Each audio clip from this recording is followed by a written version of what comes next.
Composition doesn't always have to feel balanced or comfortable.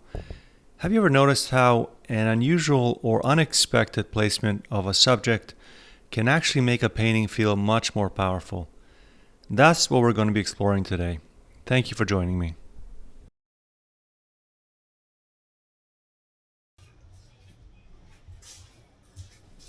Welcome back for another video. Most of us, when we think about composition, tend to fall back on some kind of an established system. It might be the rule of thirds or division into fifths, or maybe a steelyard design, or something more complex like an armature of a rectangle. And of course, there's wonderful painters who've historically written and done extensive work, like John F. Carlson with his book Carlson's Guide to Landscape Painting, or my favorite, Edgar Payne, with his book Composition of Outdoor Painting. And there's tremendous amount to learn from these ideas. However, composition doesn't always have to be so calculated. Sometimes an awkward placement or simply putting the subject where intuition tells you to do it can create a far more emotional response from the viewer and a certain amount of tension. And something needs to be said about this. So for this week's video, I'm working off of a reference photo I took while on vacation here in Croatia, but I'm choosing to place the subject, in this case, just a small fishing boat, off to the side. So I've got the reference photo for you to see, although I'm kind of obviously changing the perspective and the way that it's placed. And just a quick note, as I said, I'm away from my regular studio, working out of a pochette box, so forgive some of the reflections and the occasional jiggling of the box as I work. So what exactly is composition, and how do we establish a strong one? The moment you place the very first mark on your surface, you are already making a compositional statement, a conversation of sorts. That first mark has a position, has direction, weight, and everything that follows it has to respond to it in some way. So composition really begins at that early stage. And you saw me initially a minute or so ago making those first marks with that cheap 1-inch hardware store bristle brush, which I employ quite often for that initial stage.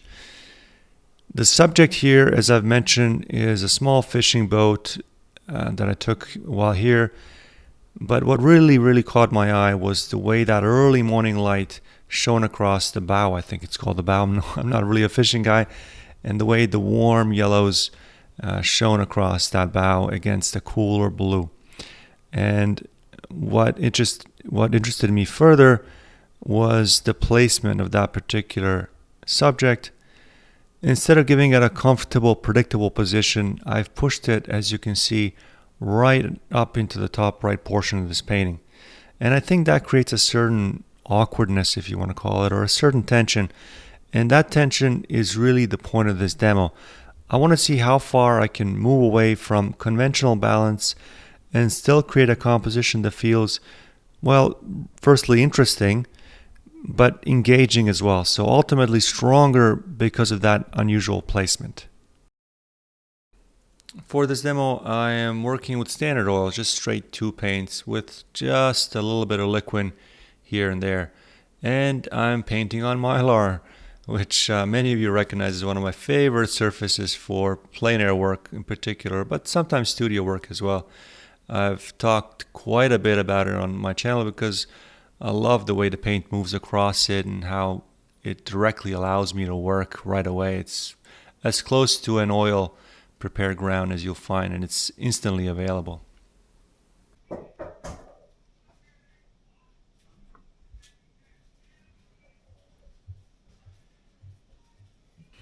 So as mentioned, I've changed the perspective of the boat from the reference. In the photograph, it's facing much more away from us in a vertical format, but here I've turned it and I'm really making an educated guess as to how that form might look from the side. I mean, it's not rocket science, it's pretty straightforward, but I guess I'm just sort of guessing the form of that boat. So I'm trying not to copy the boat, of course, exactly. That's not the intention. The intention, of course, is to communicate that initial thing that sort of grabbed my attention, the warmth against the cool. And as I said, I'm just using that the photo reference as a starting point. But what I'm doing is I'm drawing with the paint. Again, you can see me there doing it with that bristle brush again, sort of dragging paint, sort of planes of paint across instead of lines across. And that really gets into something I haven't talked much about on my channel as yet, which is the way I approach drawing. There's virtually no measuring involved. I mean, if it's extremely complex, I suppose, yes, but I'm not carefully plotting every angle or proportion before I begin. Instead, I'm moving paint around, sometimes thinly. In this case, we're already on the second or third layer.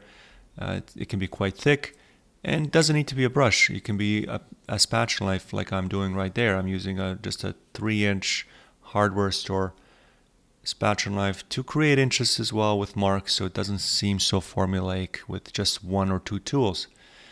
And then this is essentially used to find the subject as you go. It becomes a process of adding, removing, adjusting, and a lot of times reducing, and then of course adding again. You're almost searching for the form rather than describing it all at once at the beginning stage. I find that this can give the subject a much more spontaneous quality, and I think a lot of students that I've worked with are after that. Even with something like portraits, and I've done a few on my channel, you can arrive at a very convincing likeness this way without ever fully drawing it out first.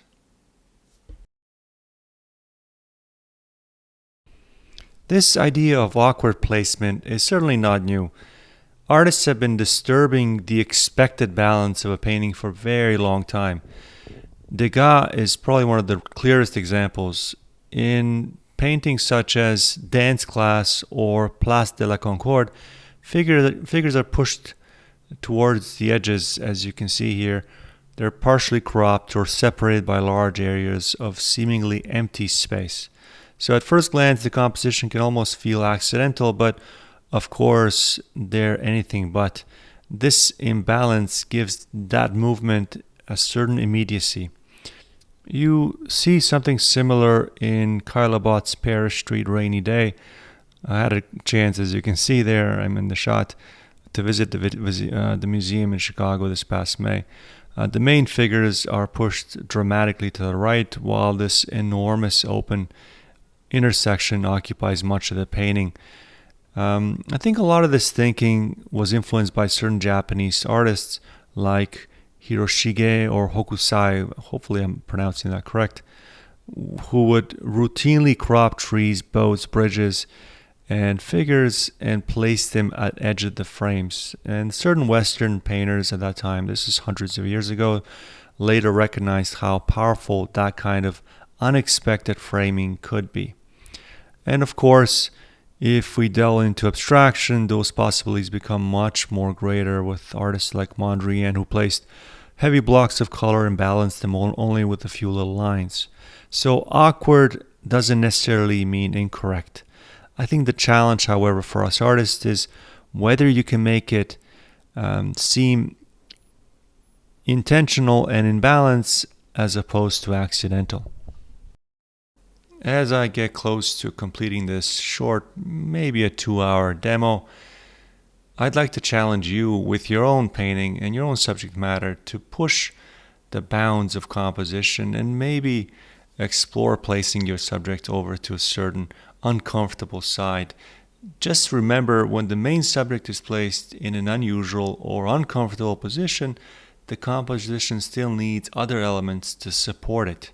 This is the key. So those secondary shapes, the darker passages as I have towards the left of this boat, mostly the dark side is the left and the bottom, certain accents, edges, we didn't talk much about that, and color notes, they play a key role in balancing the overall composition. As I pan in closer to see some of these marks, I want to thank you for watching, and of course, if you have questions about what we talked about, please place them down below. I'd like to, of course, hear about your own composition rules, do's and don'ts as you paint. Thank you again for watching, and I will see you in the next video. Bye for now.